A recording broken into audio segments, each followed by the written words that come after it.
9 বছর এরশাদের বিরুদ্ধে আন্দোলন করে বাংলাদেশের ছাত্ররা রাজপথে থেকে জীবন দিয়ে প্রমাণ করেছিল যে আমাদের কোনোভাবেই কোন স্বৈরাচারের কাছে আমরা মাথা নত করব না। ঠিক তারই নেতৃত্ব দিয়েছিলেন আপসহীন নেত্রী দেশ নেত্রী বেগম খালেদা জিয়া। তিনি মাথা নত না করে 1990-এর গণঅভ্যুত্থান থেকে 1991 সালে বাংলাদেশে নজিরবিহীন একটি নিরপেক্ষ সরকারের একটি নির্বাচনের মধ্য দিয়ে, নিশ্চয়ই সেই নির্বাচনের কথা আমরা ভুলিনি, শাহাবুদ্দিন সরকার যে নির্বাচন করেছিল এদেশের মানুষ আবার ক্ষমতা দিয়েছিল আমাদের দেশ নেত্রী বেগম খালেদা জিয়ার হাতে। তিনি প্রথম বাংলাদেশের এই বীর সন্তান, জাতির শ্রেষ্ঠ সন্তানকে প্রথম সম্মানিত করেছিলেন সম্মানী ভাতা দিয়ে।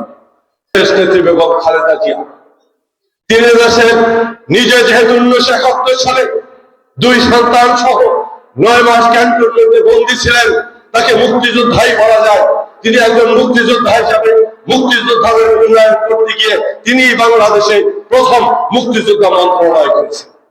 স্বাধীনতার পরে মুক্তিযোদ্ধাদের শহীদদের তালিকা করা হয়নি, মুক্তিযোদ্ধাদের সঠিক তালিকা করা হয়নি, যে কারণে বারবার আমরা দেখেছি মুক্তিযোদ্ধাদের নিয়ে বিতর্ক হয়।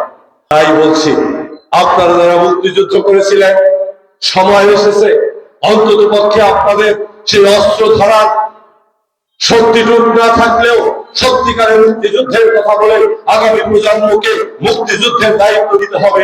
এই দায়িত্ব আপনাদের কাঁধে নিয়েই আগামী নির্বাচন, আগামী 2026 সালের 12ই জানুয়ারি নির্বাচন আসছে, সেই নির্বাচন আপনাদের মোকাবেলা করতে হবে, আপনাদের দিক নির্দেশনা দিতে হবে। জামাতের আমির তিনি আজকে মুক্তিযোদ্ধার মঞ্চে উঠে বক্তব্য রেখেছেন, যারা 1971 সালে আমাদের মা বোনদের ইজ্জত লুটেছিল, যারা মুক্তিযোদ্ধাদের বাড়িতে হানাদারদের নিয়ে ঘরে আগুন দিয়েছিল, তাদের সম্পদ লুট করেছিল, তারা আবার মুক্তিযোদ্ধাদের সম্বর্ধনার মঞ্চে ওঠে। সুতরাং এই অবস্থা বিরাজ করতে দেওয়া হবে না, এখান থেকে এদেশের মানুষের মুক্তি পেতেই হবে। আজকে মুক্তিযোদ্ধা মন্ত্রণালয় হয়েছে বলেই মুক্তিযোদ্ধারা কিছুটা হলেও সম্মানিত বোধ করতে পারছে। 1952 সালে ভাষার অধিকার প্রতিষ্ঠা করেছি। গত 54 বছর আমরা শুনে এসেছি, আমরা যারা শহীদ মিনারে ফুল দিতে যাই, আমরা নাকি পূজা করি, আমরা কি আগামী দিনেও ওরা ক্ষমতায় আসলে শহীদ মিনারে যেতে পারবো কিনা আমরা ভয়ের মধ্যে আছি। আমরা যত স্মৃতিসৌধে যাই, ওরা বলেছে এটা নাকি পূজা হচ্ছে, আমরা শহীদদের স্মরণ করার জন্য সবার শহীদ মিনারে যেতে পারবো কিনা।